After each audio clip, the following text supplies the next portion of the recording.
What are you talking about 30 seconds late? I was right on time. What is going on, Rowdy? Hold on a second. Rowdy is one of your top contenders. He's the number one contender, by the way. So there he is at the top of your screen to kick off Demonverse After Dark. What is up, Rowdy? Good evening, everybody. We got a lot of stuff to talk about tonight. A lot of stuff has happened in the week. This is why I love football season. We can just go the whole off season, and we're never at a loss of things to talk about. It's always going to be fun. Ashley is here. What is going on, Ashley? Ashley is your television champion, and her title is going to be on screen. If a champion enters the chat and I don't notice it, please let me know. Bam, there we go, right there. Soldier of Nerdism's here.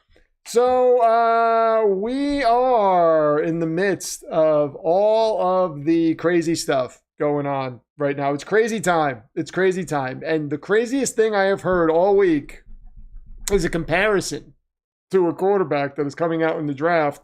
He's been compared to a quarterback that is in the NFL right now.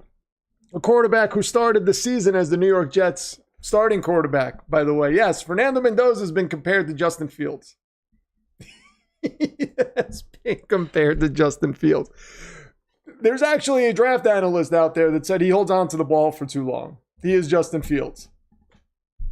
This is where we are getting to the point where I don't know if people are doing this just to get attention or what, but it's insane. Angry Guy Productions is here. What's going on? 316. How you doing?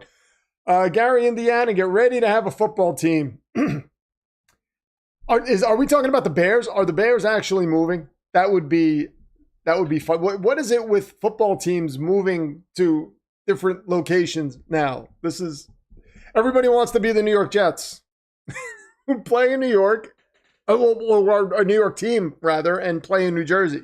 I guess the New York Giants, too, you could say the same thing for. Jeremy is here. Did you see the NFLPA report card gave Woody Johnson an F, and that might have influenced the objection? Speaking of that objection, by the way, here's the problem that I have with these report cards.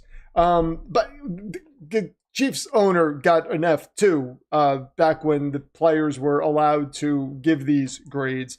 And they're giving these grades based on what? It's based on like the food quality. And I don't know what this NFLPA report card is. I guess it's just the same thing. They're asking the players based on the gym equipment and whatnot and all these amenities that they get. These are guys that are getting paid handsomely to play a sport, to live out a dream. They're getting paid handsomely to do it. And then they're complaining about the work environment, I guess. The gym isn't up to their standard, or the sandwich was a little soggy. I mean, come on. These report cards are ridiculous. I don't blame somebody like Woody Johnson and other owners for not wanting this to be a thing. It's so crazy. These gyms are better than any commercial gym we go to as just regular people walking around in the world. And they're going to complain about their gyms. If there's a piece of equipment that you do not have that gym in your facility, I mean, you have the money to go and buy it. They're only a few $1,000s. So, it's salary cap season, baby. Cuts, restructures, extensions. Yeah.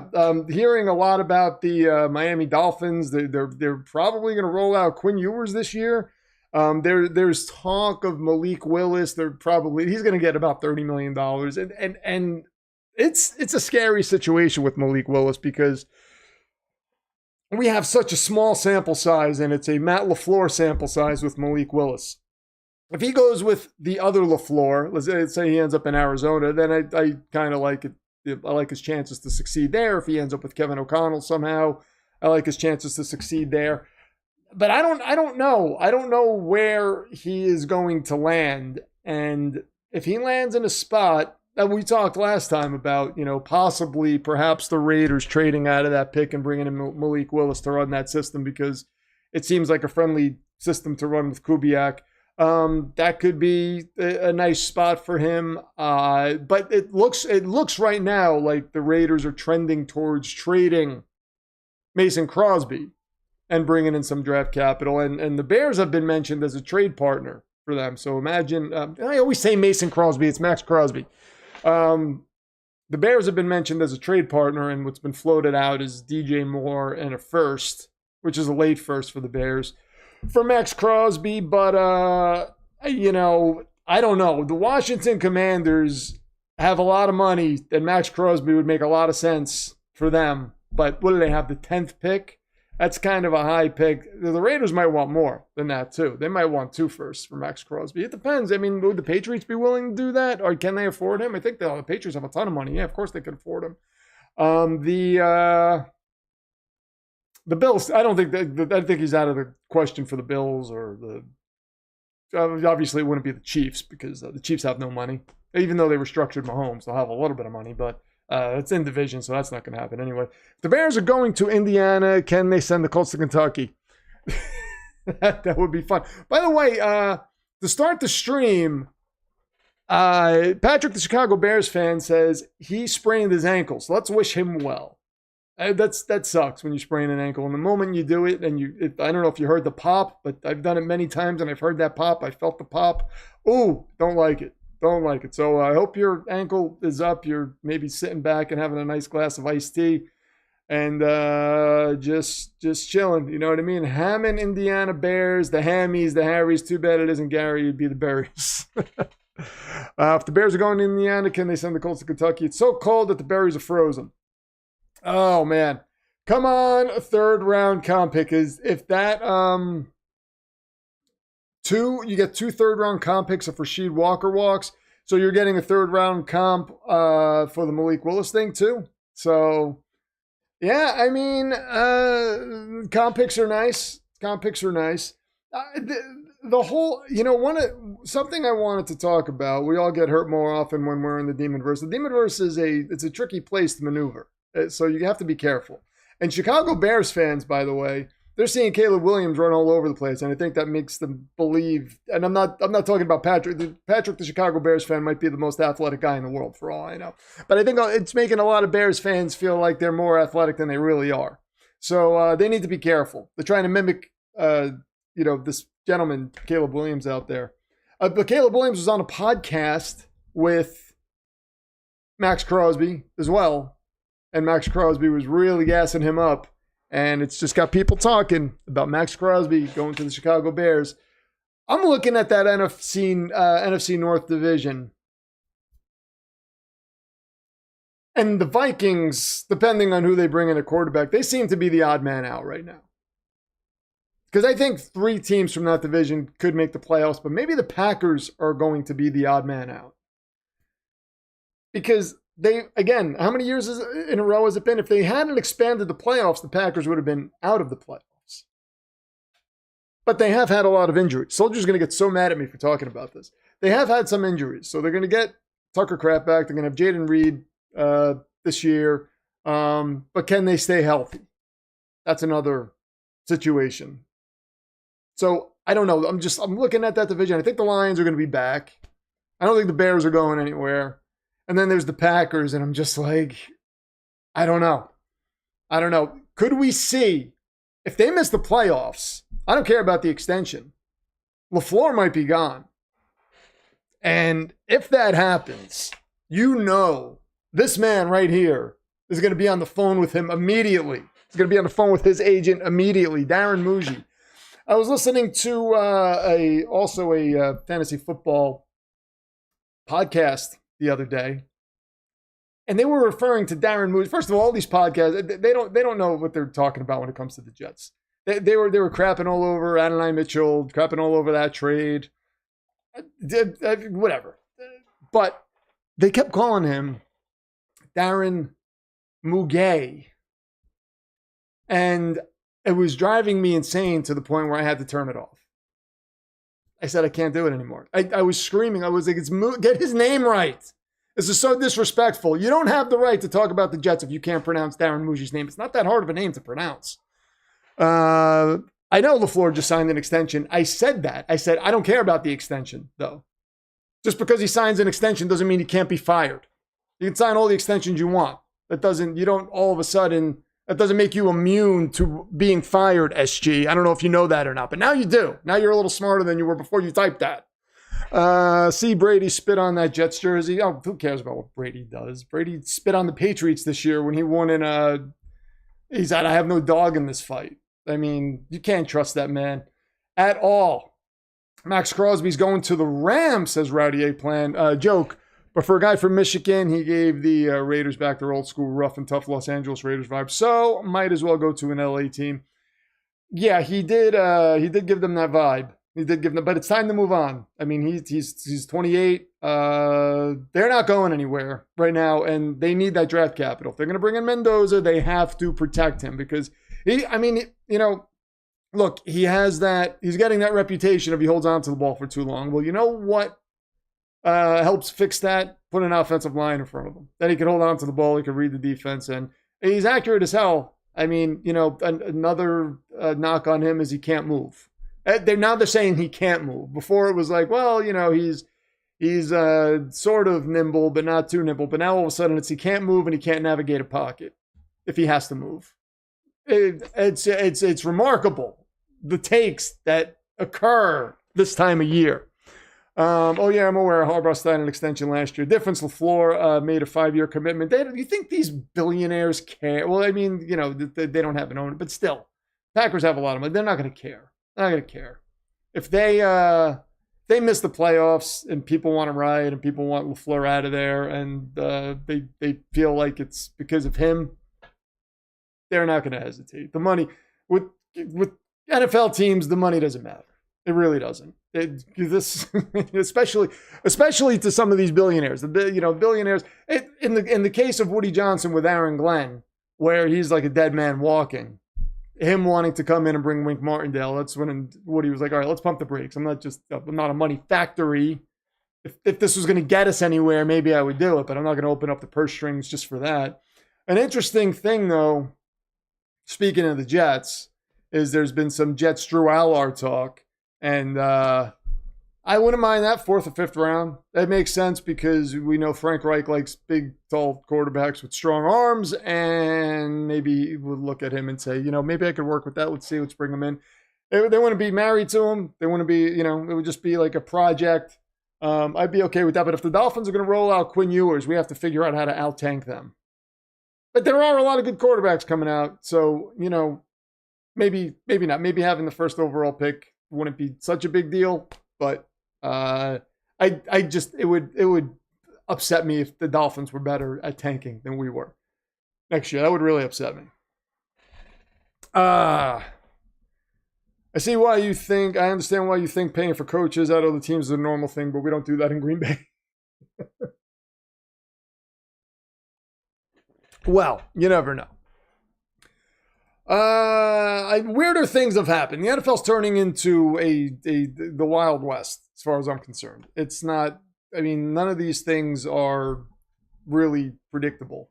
I don't think anything is certain. I really don't. Other than the obvious things like Patrick Mahomes is not going to get traded, stuff like that.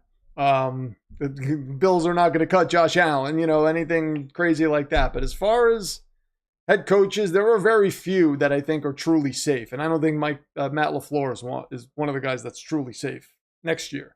I'm telling you, with the roster they have, they're considered, they should be a playoff team. That is why they traded for Micah Parsons, because they said internally, this is the move that's going to put us over the hump. It's what's going to get us to the Super Bowl. What's going to get us to win a Super Bowl. And now a year shy of that happening, I know he got hurt this year or whatever. Okay, they still made the playoffs. But a year out of that, if everybody stays healthy and they don't make the playoffs, that's going to be an indictment on the coach. I don't care what anybody says. Call me crazy now. We'll see what happens. Or call me crazy, stranger things have happened.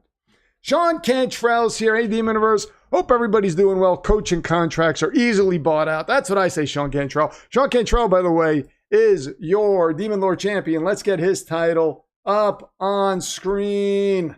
There we go. Bam!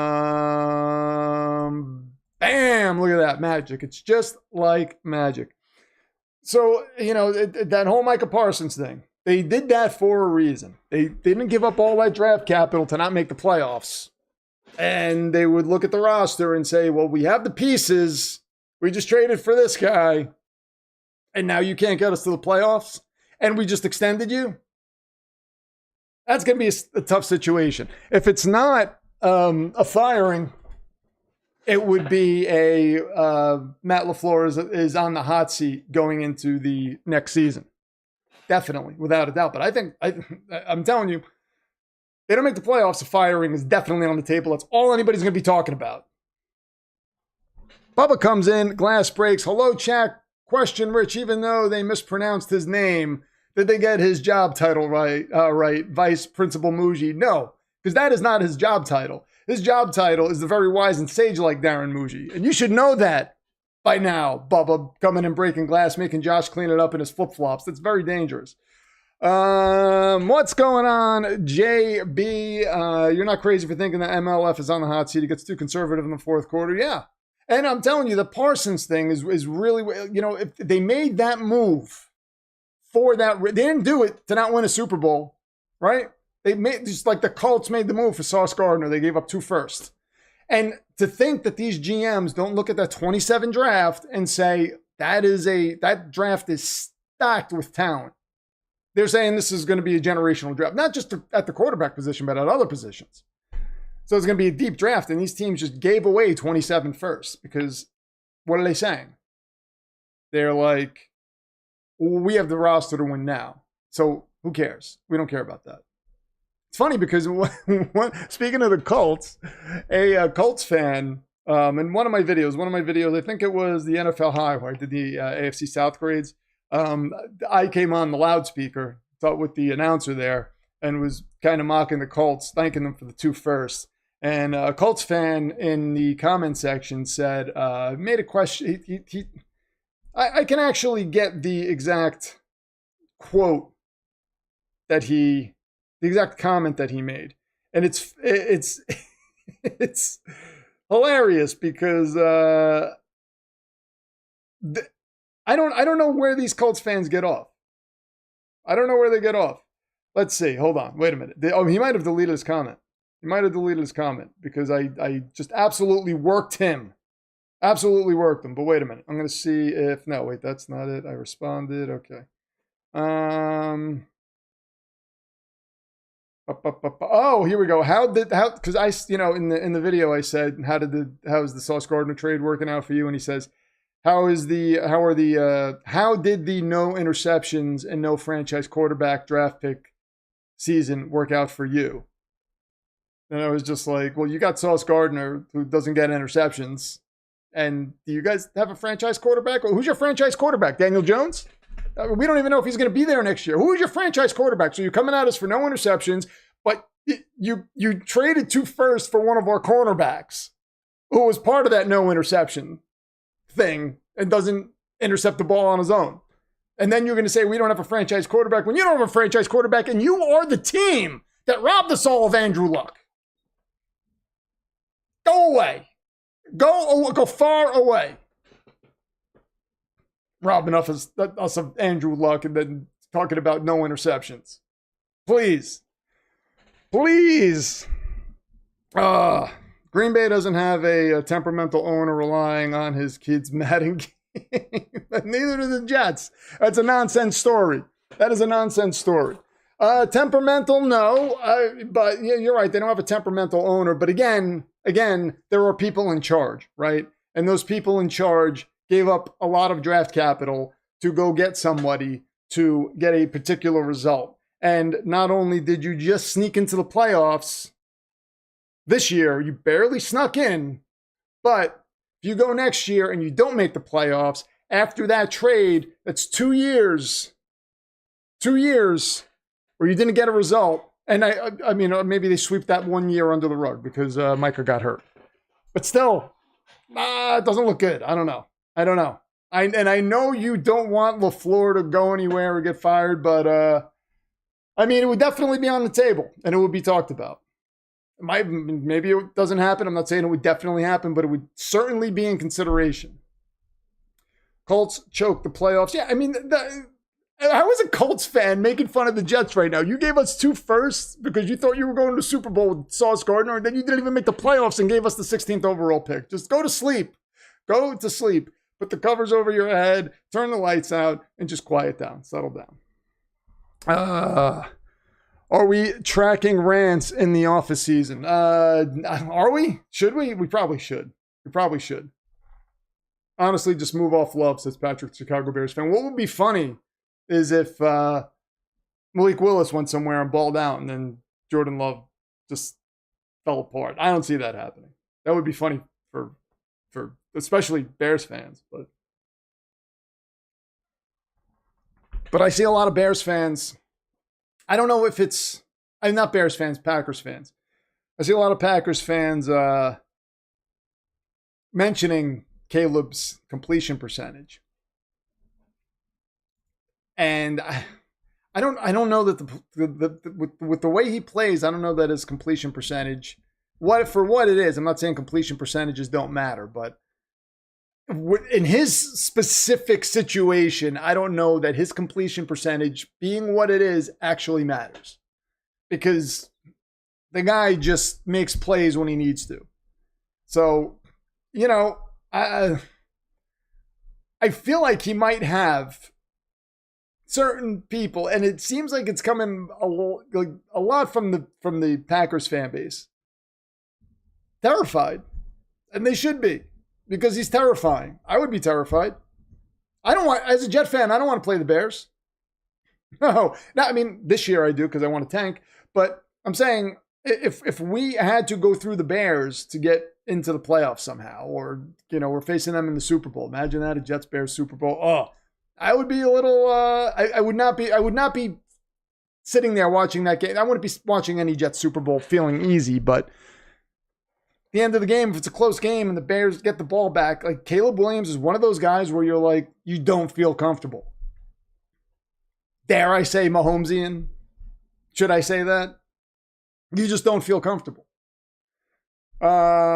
Completion percentage is one of the most useless stats ever. I mean, you know what I mean? If you could win games the way you win games, who cares what your completion percentage is? You can complete all the passes you want. If you're not winning games, who cares? Complete the passes that matter. Completions at the right times. There you go, Sean Cantrell. There you go. Not our fault logic exists. Soldier's so mad at me tonight because it feels like I'm coming after the Packers, but I'm really not. Really not. It's not. I wouldn't say it's logic, though. I wouldn't say it's logic. If for somebody to look at what Caleb, because even Loco, like you guys, Loco's a Broncos fan, and he hated Caleb.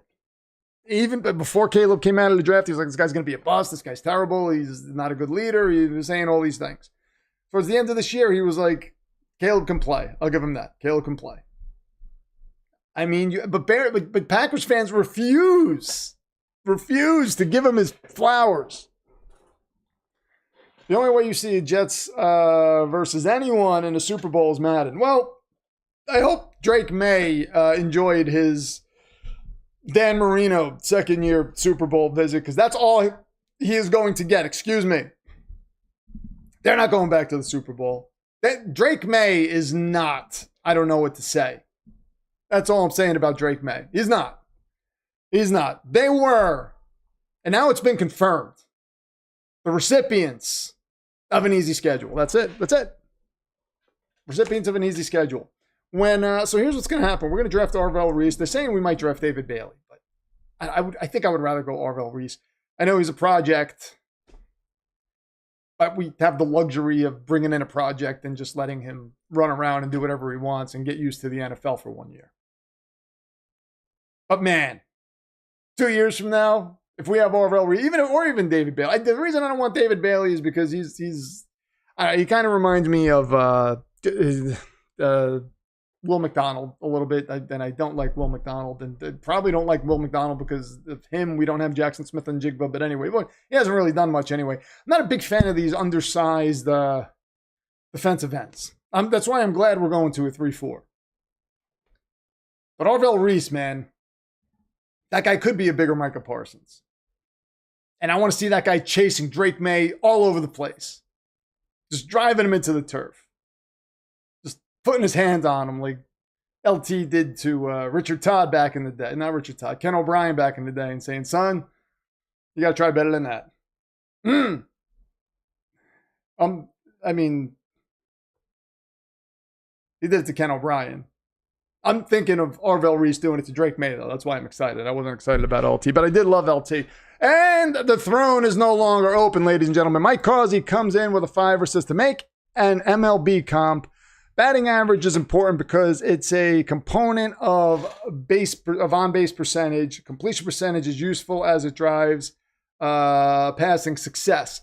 It's a useful stat, but to look at what Caleb Williams has done, and I'm not accusing you of doing this because you didn't do it, but the people who are looking at Caleb Williams and seeing what he's done, the jump that he has made, and then pointing to his completion percentage and saying, oh yeah, but look at that, to try to downplay it, just feels a little silly. It doesn't feel, it feels like they don't want him to be good, and I get that. But even I, looking at Drake May this year, I said a lot, and you guys heard me. I think Drake May looks the part. I think he looks good. And then I saw what he did in the Super Bowl against a good team, and I took it all back. But Mike Causey is your number 4 contender and the supreme ruler of the stream. I'm going to get his name on screen right now. But when Drake May looked the part, I had no problem saying Drake May looks the part. But I'm enjoying the fact that he actually seems to be a fraud. Is he a fraud? I don't know. He might be. That was a bad Super Bowl loss. And he lost to Sam Darnold, who was a Jet. So that's almost like a Jet. You almost lost the Super Bowl to the Jets. Wait a minute. That's what happened. Drake May lost the Super Bowl almost to the Jets. That's what we're going to call this. That's going to drive Patriots fans nuts. Because Sam Darnold said, you know what? After that ghost game, this is what happened. Sam Darnold said, you know what? We have to take these guys down. And I'm not going to be able to do it here. So I'm going to do it somewhere else. And I promise you, Jet fans, I will get it done. I will embarrass them. And that's what he did. So we owe a lot to Sam Darnold. Mike Causey. There you go, Mike Causey, the supreme ruler of the stream. Thank you so much.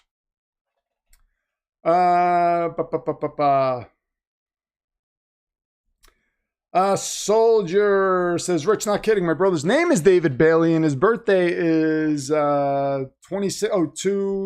Well, happy birthday to him. That is also PFA's birthday. So he's in good company. They're both in good company. Wow. He's not going to be the one that we draft, though, is he? I mean, if he is, that'd be awesome. You know what? Honestly, I would rather Arvell Reese. I'm not a big. I would almost rather Caleb Downs than David Bailey. I don't know. I'm not saying David Bailey's going to be a bad player. He's probably going to be awesome. I don't know. I would rather. To me, Caleb Downs is a sure thing. As sure of a thing as you can get. I think he could be the best player in the draft. And then Arvell Reese, man, I like the fact that he can be a linebacker who, like, again, in that Micah Parsons mold, that Lawrence Taylor sort of mold, and he can just get to the quarterback on pass rushing. I think that guy can be an absolute freak. Jeff's Party comes in with a 5 and says, I would go Caleb Downs for the Jets. Look at that. I want him for Dallas because he has the instincts to be a day one starter. That's how good I think he is. Yeah, I think he's the best player in the draft. I do. And I've said this, Jeff's Party. Thank you for the 5. You are tied with Mike Causey for the supreme ruler of the stream now. I said, as far as the Jets taking Caleb Downs, because people will say you can't do that. You know, you can't take a safety 2 overall. And I get that. And ordinarily I would say, sure, I totally agree with that. That seems like not a waste of a pick, I guess, but maybe a waste of a pick. But when it's Caleb Downs and you're in a situation like the Jets, and you have another first rounder, you have the first pick in the second round. I almost feel like that's something of a luxury pick in that situation. And you also have the 3 firsts next year. So there, I'm like, this is a guy who can help you down the line. He can just shore up that back end of your defense for years to come.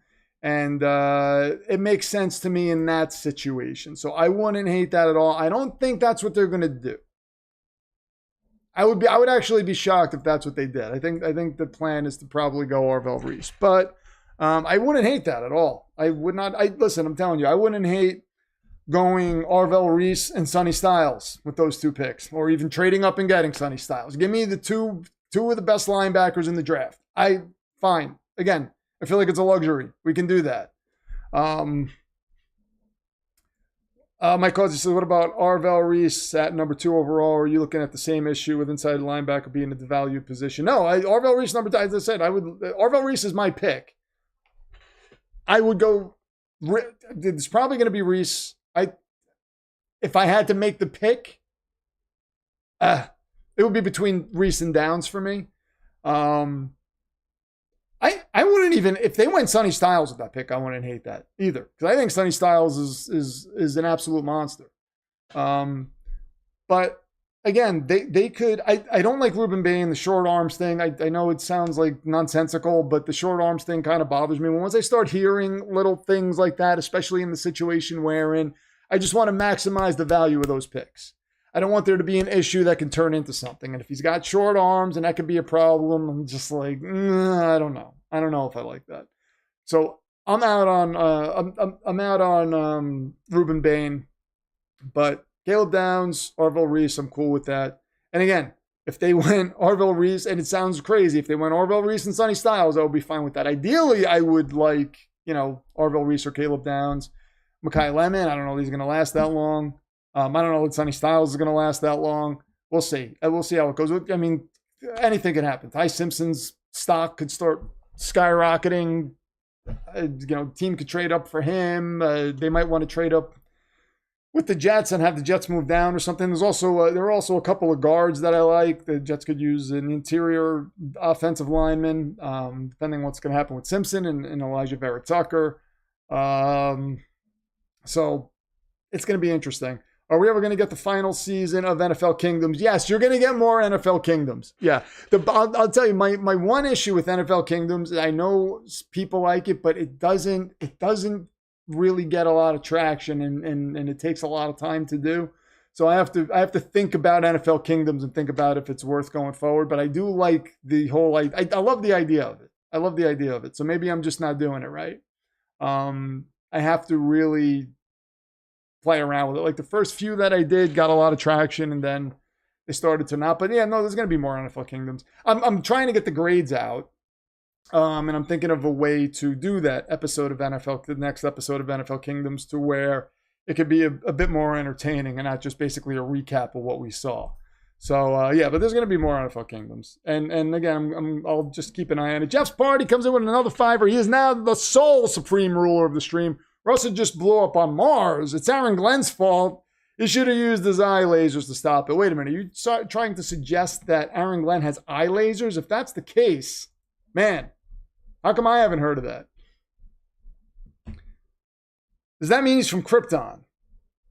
Because he never used that power to get us to a Super Bowl, but I suppose a Kryptonian who is Superman level in terms of his kindness and whatnot wouldn't use his powers for his own good.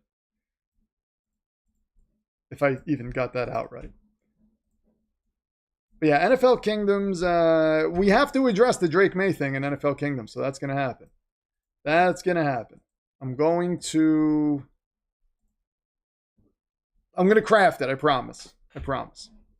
And then we'll see how that does, and then what we do going forward. But I don't want to scrap that one because I like it. But if it's just not getting views and whatnot, then it kind of tells me that the majority of the people don't care for it. Yeah, Ignatian, what team are you a fan of? Kind of bums me out more people aren't into NFL Kingdoms. Yeah, I mean, I think it's fun. I think it's fun. I like the visuals and everything. It's not that people aren't into it, but just that they're not as into it as they are. Like the most popular one is NFL High. People love NFL High. They love seeing Vegas get the attention. They love Mr. Demonverse. Could you believe that? That guy? I'm just like, really? I don't see it. But you know, that's been cool. People have been liking the little hangout room where the players are hanging out, playing video games and reading comic books and just talking about stuff. People are really enjoying that. I filmed the next episode of NFL Lore, which is coming back, by the way, in a big way. So if you remember NFL Lore, that is coming back. I filmed that today, finally. I had it written for a little while. I've been trying to figure out this whole thing of when to do new long-form content, how I'm going to fit it in, but I think I got it all figured out. I got that filmed. I'm going to start editing it. That should be up soon. I'm going to do another Demonverse widescreen skit compilation coming up. So a lot of stuff happening. Aaron Glenn is Superman, but his weaknesses are times 10. Oh, man. Squire Drake of May should not be a knight. Discuss. Ashley, you are absolutely correct. I am on the same page with you. He should definitely not be a knight. He hasn't earned it. I'm sorry. I don't care if he was in the MVP. That MVP conversation was absolutely farcical. And we know that now. It was a farcical MVP discussion. The fact that he was even mentioned in the same sentence as Matthew Stafford. Patriots fans should be ashamed of themselves for chanting MVP during primetime games. That stadium should be fined. Every fan should be fined. The real story, Doom cookies. Yes, soldier. Did you see Oreo is putting out Dr. Doom cookies? I tweeted about this on X. Do we still call it tweets? They X'd about it? Is that what we're supposed to say now? I don't really eat Oreos. I don't. I don't even know what they're made of. I look at the ingredient list and it's just a bunch of chemicals that I can't pronounce.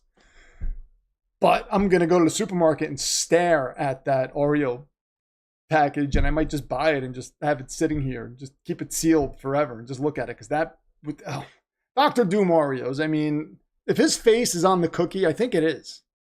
That's brilliant. That's brilliant. You commented on X? I don't get notifications when people comment on X, by the way. X hates me. They don't push out anything that I say. They don't give me notifications when somebody responds. It's a cesspool is what it is. A cesspool of nonsense. So yeah, X is not my friend. We're not friends. I don't know if Elon is scared of me or something. I don't know, but he doesn't push my stuff out at all. So there it is. I'm heavily addicted to a new game I found recently. It's called Easy Red 2. Is that a I'd never heard of that. Let me look that up. By the way, Absolute Green Arrow. Let me see. Easy Red 2. Absolute Green Arrow. Oh, it's a war game. That looks pretty cool. All right. It is a tactical, realistic, historically authentic World War II shooter focused on large-scale immersive battles that put you on the front lines. It's got 97% approval rating is what I'm trying to say. It's the game for those who know what they want from a World War II shooter. Oh, it's got that first-person perspective. I can't play games like that. I get so... It ruins my entire day. Jess Party comes in with a 5 says, Vegas, the Jets are terrible, and it's Aaron Glenn's fault, Professor. Vegas, that's the tension. You're writing some... Jeff's Party came in, and he's writing a little NFL High dialogue. So Vegas says, the Jets are terrible, and it's Aaron Glenn's fault, Professor. And Demer says, Vegas, that's the tension. Only I'm allowed to talk trash about the Jets. That's not true. The creator is the one who talks trash about the Jets. Mr. Demers talks trash about everybody. He doesn't like anybody. He's so disgruntled. He can't stand it. He can't stand it. So, are you guys going to be watching the Elimination Chamber for WWE? I'm thinking about doing some WWE streams. I don't know if I'm going to do Elimination Chamber because it's on a Saturday night, and I feel like people go out on Saturday nights. Nobody's. I don't know. I don't know if anybody's good. If I come here and do a live stream on a Saturday night, if anybody's even going to be here, unless it's football. But I know Elimination Chamber is next Saturday night. I was thinking about doing a live stream for that. But yeah, I want to do more WWE like live streams or something like that. So I think that would be fun. So we'll talk about that. We'll see what happens. Jeff's Party, thank you so much. You are the supreme ruler of the stream, my liege. Appreciate it. There he is, ladies and gentlemen. Aaron Glenn is the Antichrist. What are you? Jeff's Party's a Cowboys fan. He's just coming out of left with all this Aaron Glenn talk. I'm fine that Aaron Glenn is going to be the coach this year because I think that's our ticket to just nosediving. Nosediving. The pack of Doom Oreos. Put the pack of Doom Oreos like a cat on stream, evil villain like. Oh, I got you. Put those so like I'm like just like stroke the Doom Oreos. I could do that. I could totally do that. Those Doom Oreos look awesome, man. I am very excited to see them. I'm so excited for this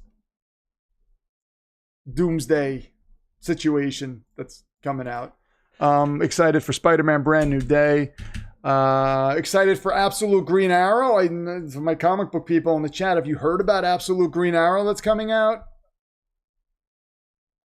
It's coming out in May. If you haven't heard anything about Absolute Green Arrow, I suggest you look it up. He is going to be like Jason Voorhees level. He's basically a mass murderer who's scary. It's insane. This Absolute Universe is brilliant. What they're doing with the Absolute Universe is blowing my mind. Let me see. But I saw a quick. The comic's not out for sale. Like you can't even get a pre-order yet. I don't think. But I saw a couple of panels that somebody posted on Instagram, and I was blown away. I want to say I was absolutely blown away. Mike Causey's here with a $5. Says Game of Thrones was an inspiration for NFL Kingdoms, and what made Game of Thrones successful? Gratuitous background scenes during exposition dumps. Just saying. That's a very good point, Mike Causey. That's a very good point. Yeah, I don't know that NFL Kingdoms will go anywhere. I like it too much, and it does have like a very niche audience. So I don't know that I could just discard it. But I wasn't.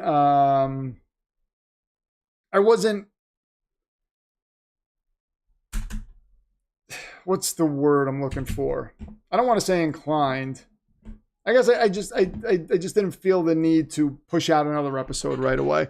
My Cause is your number 4 contender. He's up to 522. Thank you very much, my Cause. Yeah, but it'll be back. It'll be back. It might even be back next week. We'll see if I get an idea for it. I've been thinking about it. I think about it all the time. Like when I'm sitting there thinking about skits, that's always one that pops into my head. God and the Devil pop into my head. I watch a lot of my older stuff sometimes to see if I should revisit some certain things. There were a couple of God and the Devil episodes that had basically gods from the teams mixed in. If you remember that, I'll post that on Patreon. But that was a lot of fun, and I was like, oh, I should do that again. So there's a lot of stuff I want to do. I mean, there's going to be a lot of content coming. I'm doing skits almost every day. Monday through Friday, unless I do a live stream and I have like a long, so I think what I'm doing is I'm doing skits Monday through Friday. One of those days I kind of have to work on a long form video so I can get my long form videos up, like the NFL lore and whatnot. But NFL Kingdom is part of that. It's part of the network, I guess you could say. So yeah, it's not going to go anywhere. DC Absolute Universe is so good. Meanwhile, Marvel's falling apart. Yeah, like the top 10 best titles of the year were like all Batman titles, right? Is that the way it went? Pretty crazy. Emily Brands here says, Rich, Green Bay finally got Rich. I don't know how to say his last name. Bisaka? Is that it? To step down that should affect their grade.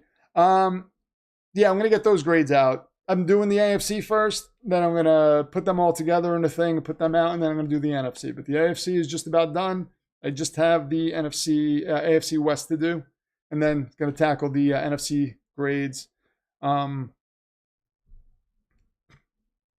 You kind of hate the absolute. Kind of hate the entire absolute line. To each their own. I love it. I like horror. I don't know if you like horror, but it kind of just reminds me of like a twisted horror version of the DC universe. So Emily, I was saying before, I know you're a Packers fan, and Soldier, who's also a Packers fan, disagreed with me. But I know that Matt LaFleur got extended. But I was saying if they don't make the playoffs next year, I don't think that extension matters. He's still on the table to get fired. Do you agree with that?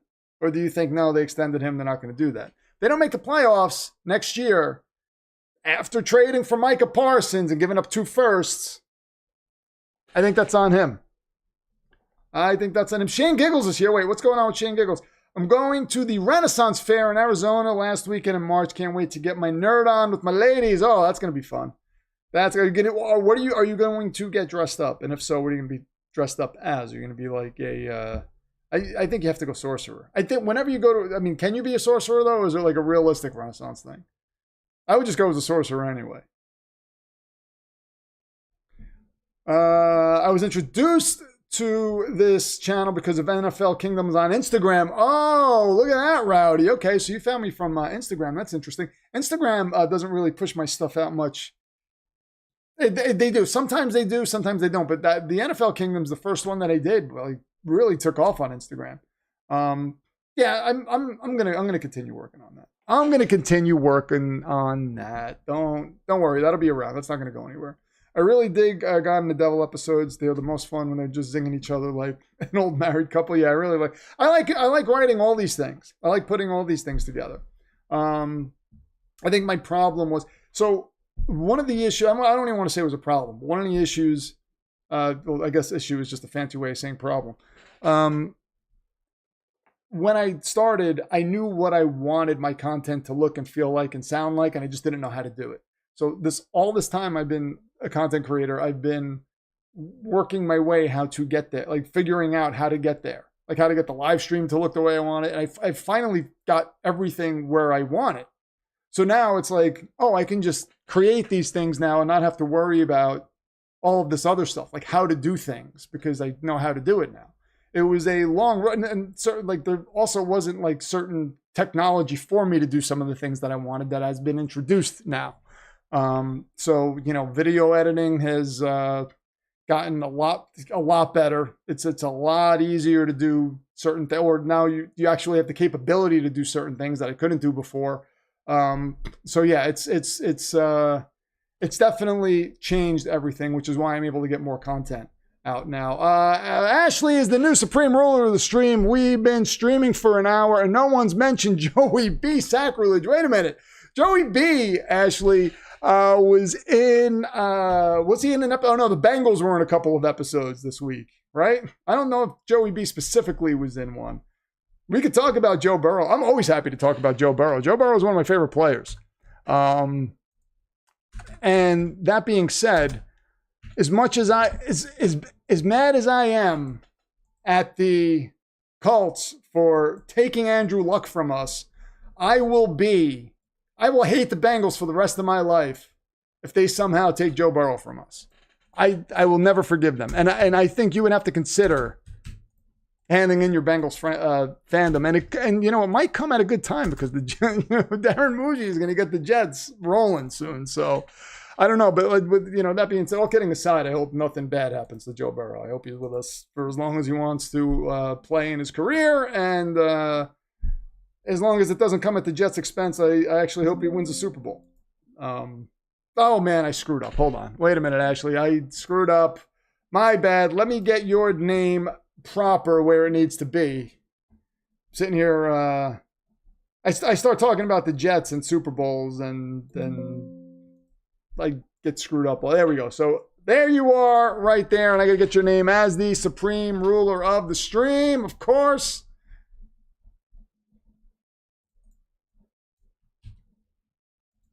I really hope they invest in offensive line. Every mock draft I'm seeing. Now, there were a couple that I've seen where they go Caleb Downs or Sonny Styles, and I'm like, but I feel like those are the only two instances where I would say, okay, maybe go offensive line in the second round and then just take offensive line with every other pick. Just trying to secure that offensive line. But what's crazy is the Browns' entire offensive line. They're all going to be free agents this year. That's an interesting situation. Thank you very much, Ashley. Ashley is your television champion and now the supreme ruler of the stream. Jeff's party is now the supreme ruler of the stream once again, though. I'm just here to stir the pot of chaos and metaphorically watch the world sink into chaos. That's very much like the Joker in The Dark Knight. Was that the movie? I'm the same guy who would put pickles on bologna and bologna on a PB&J. Would you really do that, Jeff? I had a PB&J the other day. It was delicious. Oh, man. Would you really put pickles and bologna on a PB&J? I mean, as a one-time dare, I mean, I suppose people would do that. But is that something you would eat as just like your lunch consistently? That's what I'm curious about. Just Party is up to $25 as the supreme ruler of the stream. Thank you very much. Pickles are good on almost anything, though. And peanut butter and jelly is delicious. So, I mean, if you take bologna, I don't like bologna. But they do have, I was never really a bologna fan until I became vegan. And then I had the vegan bologna and I was like, oh, yeah, I like that. I don't know what it is. There was something about like meats like that just didn't appeal to me. But I liked hot dogs. Like they called them dirty water dogs, right? The ones you would get on the street. I would get like 4 of those sometimes. Anyway, I'm going off on a food tangent. I suppose that's not a bad thing. Thank you very much, Jeff's Party. I forgot to say ashes to ashes before, by the way, when Ashley donated. I apologize. Ashes to ashes, dust to dust, like The Undertaker. Somebody give me a bong. Joe Burrow helps the Bengals invest in themselves. Joe Burrow should really, they have to do everything in their power to protect him. They do. Without Joe Burrow, that franchise is done. So for me, I'm focusing, if I'm making the draft picks for the Bengals right now, I don't care if the defense is a mess. I'm saying, let me invest all of everything that I have into the offensive line right now. Because he is our only chance of winning anything. He can do it with a bad defense. He got them to a Super Bowl with a bad offensive line. Imagine what this man can do if he had time in that pocket. Joe Burrow, in my opinion, would be the best quarterback in the league. Easily. I think he's better than Mahomes, better than Allen. I'm saying it right now. You give that man time, he's going to put up 60 points a game on you. It's going to be easy for him. But if they go defense in the draft, that's going to be tragic. It's going to be tragic. Joe Burrow and Drake May are both the next Dan Marino. All three go to one Super Bowl and never get close again.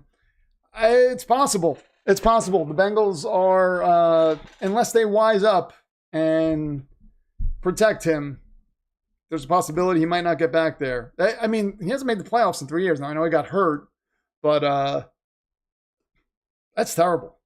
That's terrible. Not into mixing bologna and pickles with bologna and PB&J, but I had cake once that was the base of ground pinto beans, peanuts, and honey, and it was surprisingly good. Pinto beans are excellent. PFA turned me on to pinto beans. They are phenomenal. What was I going to say? It was on the topic of this food thing. Oh, you know what I did once that was really gross? It's not as great. Like, you're not going to get disgusted by it, but I might have told the story on stream once. I can't look at Chex, the cereal, without getting a little grossed out. Because I didn't know what Chex Mix was at one point in my life. And I guess my mom bought it.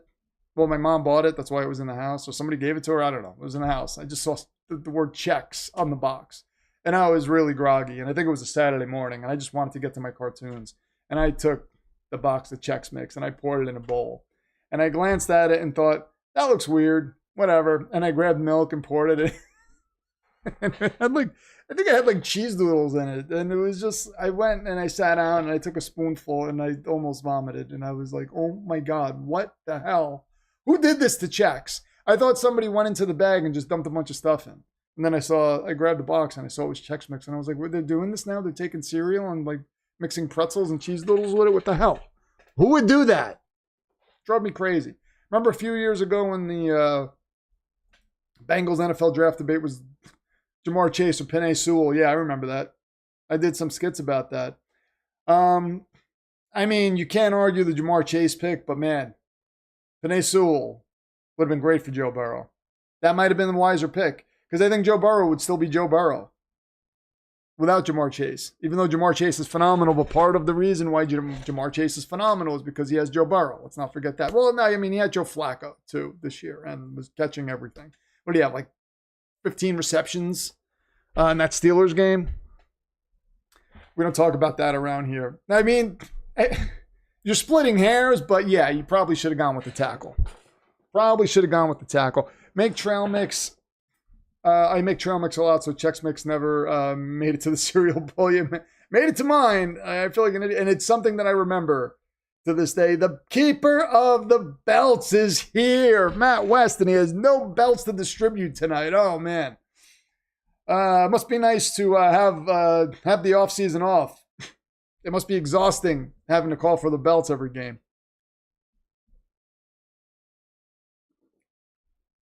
But, yeah, Chex Mix, do not ever put milk in Chex Mix. That's terrible. That's gross. I want to know when this comes out, Stranger Things Tales of 85, are they going to drop it all as one long season? I think that's what they typically do with Stranger Things. If they do episode releases, like they do with X-Men 97, I might live stream during the releases. But I don't know how they're going to do it. Try vegan puppy chow, Rich. It's vegan chocolate, peanut butter, and powdered sugar with rice Chex cereal. It's good. Puppy chow is a classic Midwest snack. That sounds good. Vegan chocolate, peanut butter, and powdered sugar with rice Chex cereal. Oh, that sounds delicious. I might have to try that. I got to look that up. Jets should give Cincinnati some free first to help protect Joey Burrow. No. We have problems of our own. Like, we're not in a situation to just give things away. If we could, I would say sure, why not? No, actually I can't because they're in the AFC. We can't have them getting in our way of greatness. Darren Muji would not have that. I am getting so fed up of people bad-mouthing this. And the second I hear somebody say the Jets don't know what they're doing, oh, it's all the same, I'm just like, you're not paying attention. You're not paying attention. The guy I told you about before who pronounced his name wrong, I have a lot of respect for that guy. I don't want to call him out. But get it right if you're going to talk about him, especially if you're going to say things that are nonsensical, which they were. All of them were. My overpaid D, highest paid, was 28th in yards given up. Of course, Chase ate us alive. Yeah. I remember a stream, by the way, early on when the Bengals, was it the Bengals, played the Steelers? And I picked the Bengals to win. Did the Bengals won both games against the Steelers this year, did they not? I know the Steelers made the playoffs, though. But did the Bengals beat the Steelers twice? I think it was the Bengals Steelers. I don't know. I remember picking the opposing team early on in the season against the Steelers. Let me look up the Steelers record, actually. And I came in here, and some of you, I'm not going to name names, SG, some of you said, oh, but the Steelers defense is ranked blah, blah, blah, blah, blah, blah, blah, blah, blah. And I was like, they're not that good. No, yeah, it was against the Bengals. The 31-33 game on October 16th. That's when it was. And I said, their defense is fraudulent. It's fraudulent. I don't care. Don't tell me what numbers you're hearing. I don't care. And Bengals beat them. And that's the moment we all realized. That was the moment.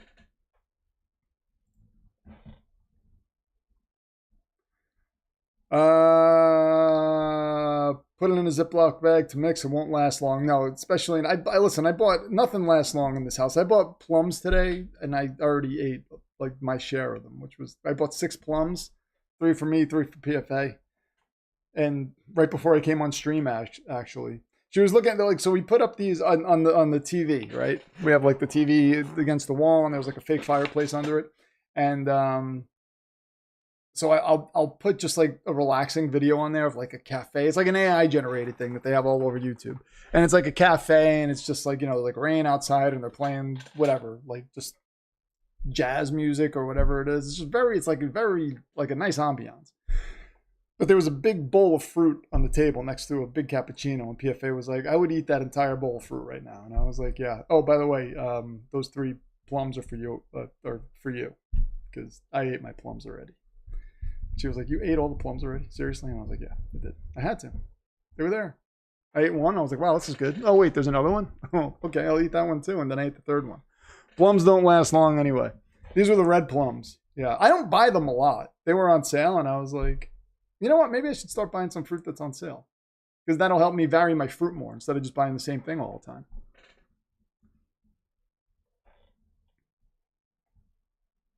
I caught Father Dismas saying prayers on Facebook. He's more than just a funny guy. Yeah, he is. And he is quite a funny guy.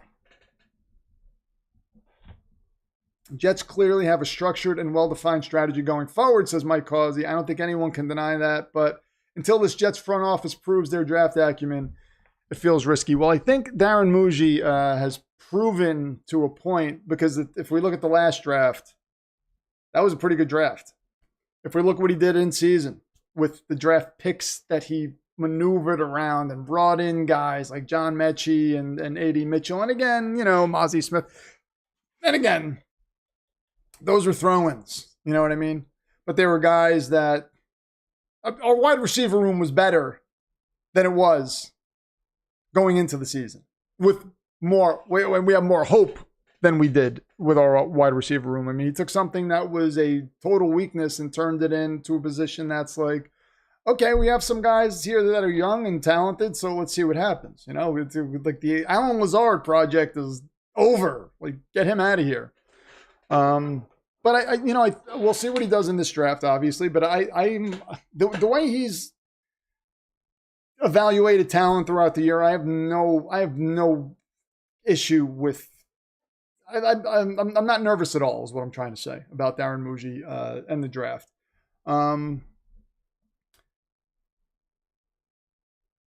But people are saying that it's the same old Jets. They don't know what they're doing, blah, blah, blah, blah, blah, blah, blah. And they're going on with this whole Woody Johnson thing. But another thing is they're bringing in analytics guys. This is all stuff that like just the random person on the street isn't going to know. This front office is bringing in analytics guys, and they've never done that before. Never, okay? Not just they brought in the wrong ones. No, they've never done that before. He brought in Frank Reich, okay? And Ben Musgrave, because what's been the big knock on the Jets? Oh, they can't develop a quarterback. Well, Frank Reich and Ben Musgrave know how to develop quarterbacks.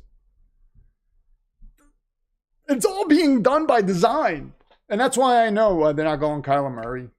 Definitely not going. People keep talking about Diego Pavia. The last time a guy his size started for a team in the NFL was like the 1960s. It's not happening for him in the NFL. I think he's talented. He's just too small.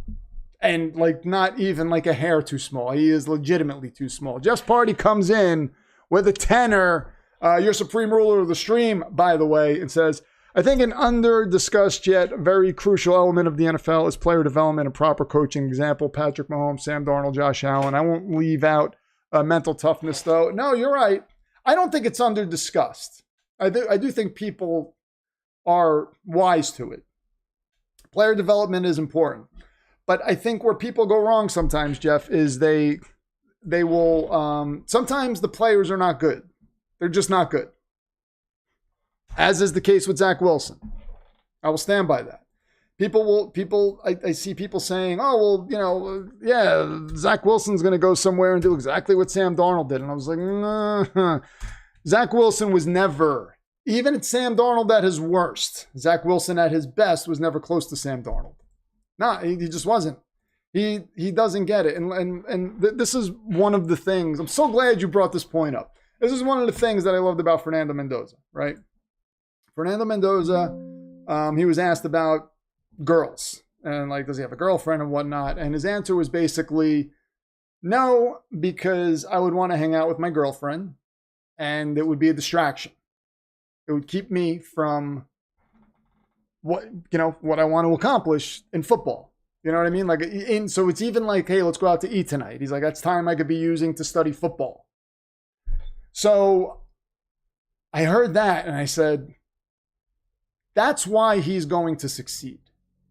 And I'm not saying be top 5, guaranteed top 5 or whatever, but he's going to be in the league. And he's going to be a guy that is going to start for teams, whether he succeeds with the Raiders or not, who knows? I mean, a lot of things come into play. Is he going to have an offensive line? Are they going to have weapons for him? You know, is he going to mesh well with Kubiak? Is Kubiak even going to be a good head coach? A lot of these things come into play. But the fact that that's where his mindset is, I was like, that's a guy who's going to succeed. That's a guy who, even if he struggles a little bit, he is a candidate to have that Baker Mayfield, Sam Darnold type of resurgence or ascension, rather. Like, I to me, that just seems like it's a no-brainer. Now, what did Zach Wilson do in his rookie year? Before he even took a snap on the field, what was the big thing? The big thing that we talked about with Zach Wilson, was it he's the first guy to show up in practice? He's the last guy off the field. This guy just sits there and studies film. He does just, he soaks up information like a sponge. No. He did things with his mom's friend, is what we were all talking about. Zach Wilson is not going to be an NFL quarterback. He's just not going to start for anybody. I don't think he cares. And I think he likes the attention of being a football player and likes the paycheck, obviously. But again, he comes from a rich family, so he doesn't really need that.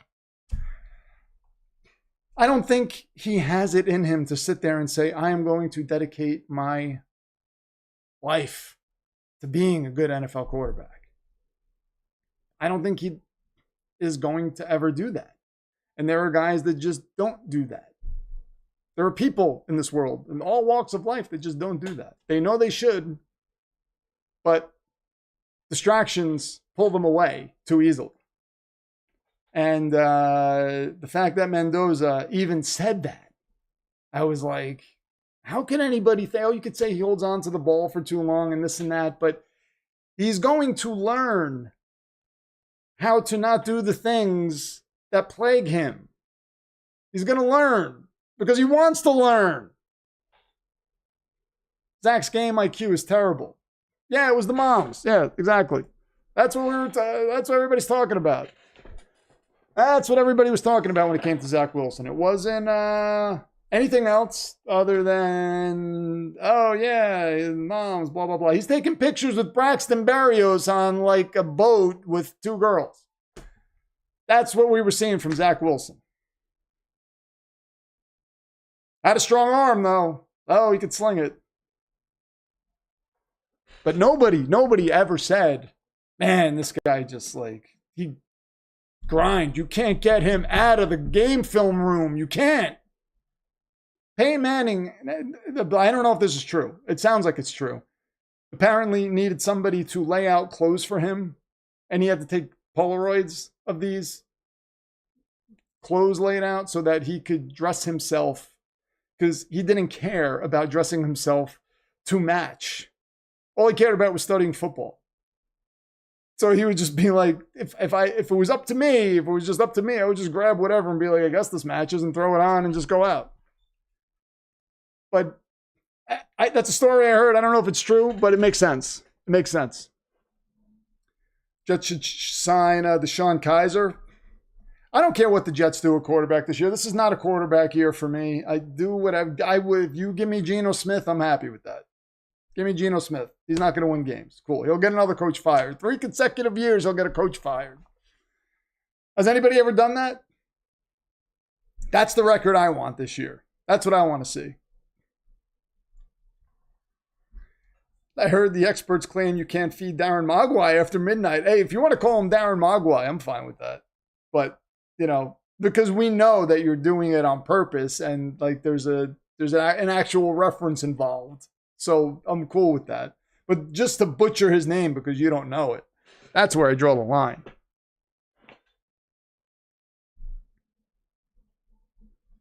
You just got through double pneumonia with one of your boys. Oh man, Matt West. I hope he's okay. Hope he's okay. Did I come in on people slandering the good man Fernando? No, nobody was slandering Fernando. Jeff's party had a very good statement here, Red X. Red X Power, by the way, is the very first Demonverse champion. He's well decorated in a Demonverse, in case you don't know. Jeff's party came in and was talking with the super chat and was talking about a very crucial element of NFL's player development, and that led me to a Zach Wilson discussion about how people saying Zach Wilson, oh, this team should take a shot at Zach Wilson. That team, the Jets couldn't develop him. The Jets ruined him. It's like the Jets weren't going to be, whoever the Jets had there, where they were not going to be able to develop Zach Wilson. Zach Wilson was going to be who he is because he was more worried about hanging out with his mom's friends than he was about football. That's what it is. That's what it is. So he was never. This was not the Jets' fault. The one thing that we can point at the Jets for, and this was stupid Joe Douglas's fault, was, actually, it occurred before Joe Douglas, but they tried. Okay, they tried. They brought in Adam Gase. They tried to.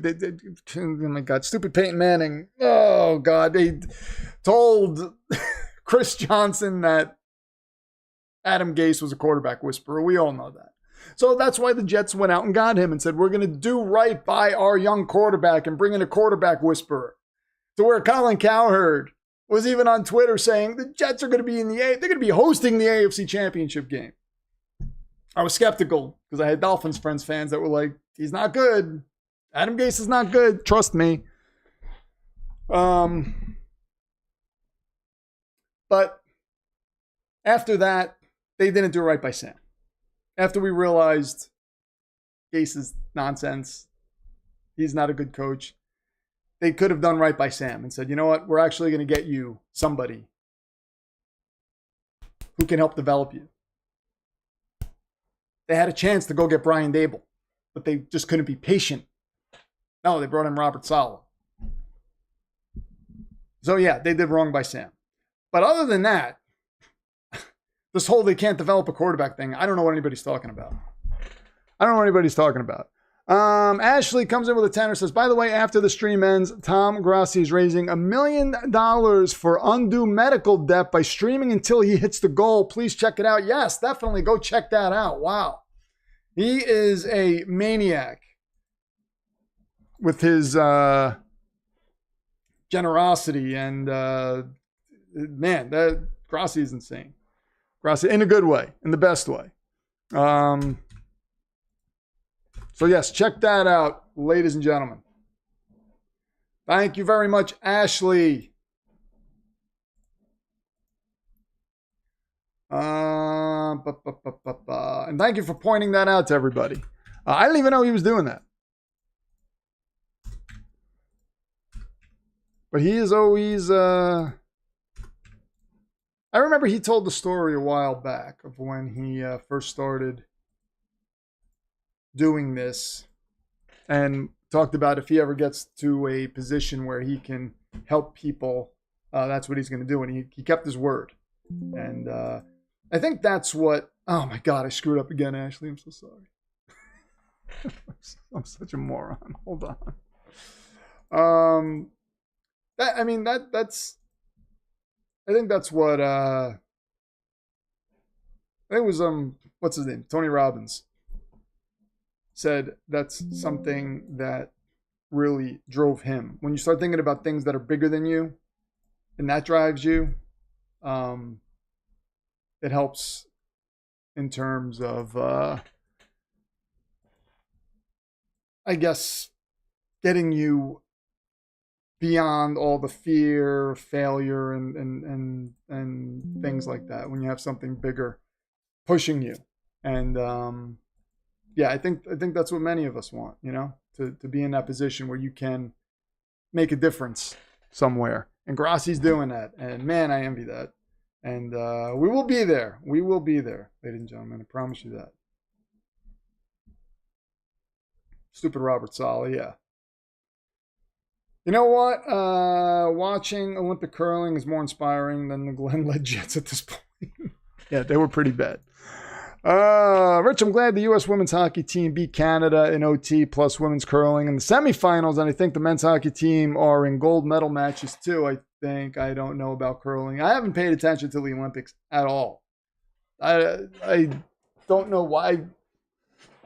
I don't watch a lot of TV. I really don't. And the Olympics are part of TV, right? But that's why I was like, man, I want, like, I'll watch something like Stranger Things when it drops, or X-Men 97. Just like, you know, even the Spider-Man, the last Spider-Man show, the Friendly Neighborhood Spider-Man, that was really good. I watch stuff like that when it drops on my time, when I can get around to it, because you can just stream it. But like the live events are tough, unless it's football, of course. Or when Alex Honnold climbed that building. I forgot, Taipei 101. Was that what it was?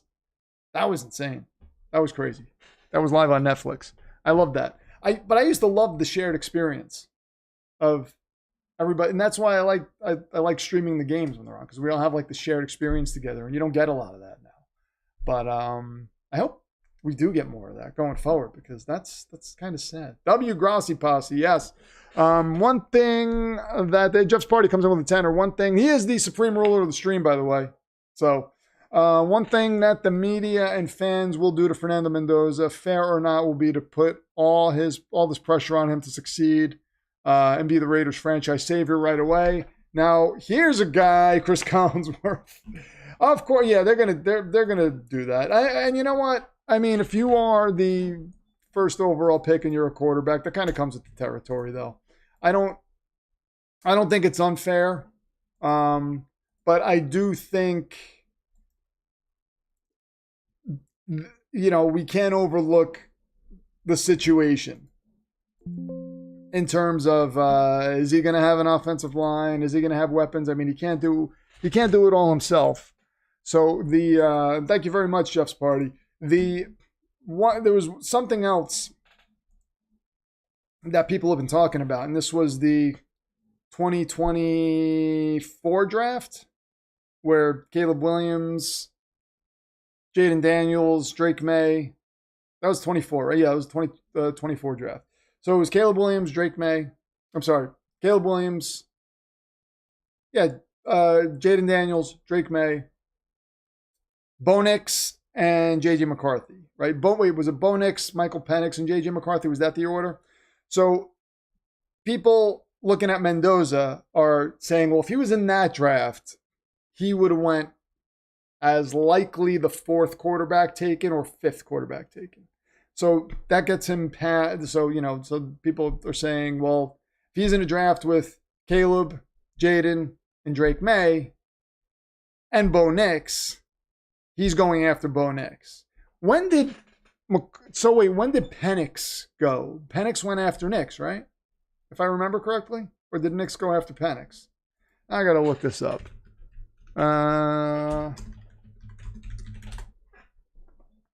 So 2024, man. I got the wrong year. Bastard ESPN. 2024 draft, yeah. Oh, Jesus. Come on. Let's see. They're giving me the draft. I know what the draft order was, man. I just want to know what the picks were. 2024 draft results. Here we go. All right. So Caleb Williams, Jaden Daniels, Drake May, Penix. Okay, so Penix. So they were saying, so Penix was fourth. They were saying, oh, McCarthy went before Bo Nix. Okay. So yeah, so they were saying he would have been, all right, so I guess what they were saying is he would have been in that Penix, McCarthy, Nix territory. Like he would have went around where those guys went. Or maybe, you know, foul a little bit if he was in that draft. So that's interesting. And I don't know that I could disagree with that. That is pretty interesting. Bo Nix is by far the best quarterback of the 2024 draft. Oh, I don't know about that.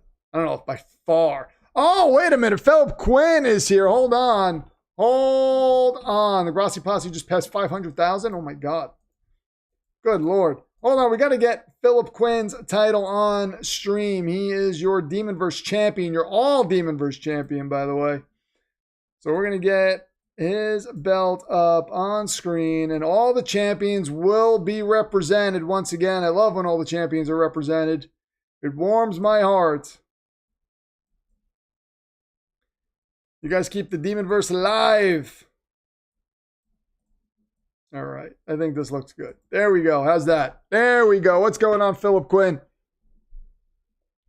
I've come around on the Jets' decision to keep Aaron Glenn. The Jets aren't tanking, but they aren't trying to win in 2026. So Glenn is fine for the current expectations. That's what I think. Mike Causey. That's what I think. He's fine. Like, you know, I don't know what John Harbaugh is doing with the Giants, with some of these coaches that he's brought in. Also, you know, he wasn't the general manager in Baltimore. So we don't know what he's going to be in terms of the guy making those decisions in drafts. So Penix went 9.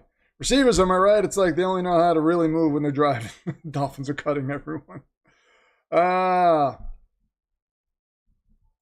of course you love seeing those belts. You're the keeper of the belts, Matt. You keep them nice and shiny. The Jets destroy every quarterback except name it. That is not true. Are you crazy? Emily, stop it. That's insane. That's insane. There's nothing to back that up. Absolutely nothing.